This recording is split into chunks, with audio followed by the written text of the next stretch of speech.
Once we figure something out, it stops being fun. This is what happens to you once you finish a TV show. Unless it ended on a cliffhanger, the TV show isn't as interesting anymore. Even if you rewatch it, you won't have the same joy or the same experience you had the first time around. You already know the end of the series. Of course, there are some exceptions and this doesn't apply to everyone, but this is how it is for most people. What once delighted and excited us can now feel predictable. Psychologist Timothy D calls this the pleasure paradox. We experience something wonderful and then we try to understand it so we can experience it more often.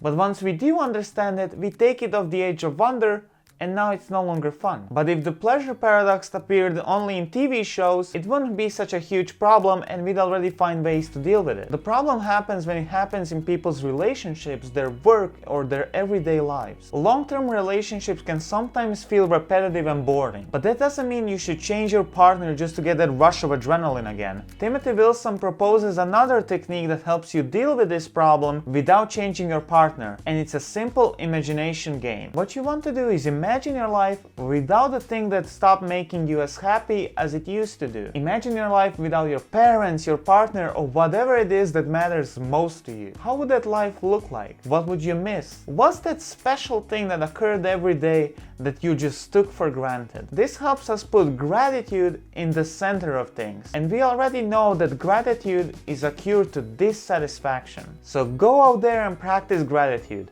But before you do, a like on this video will send some happiness my way. Hey Google, tell me a joke.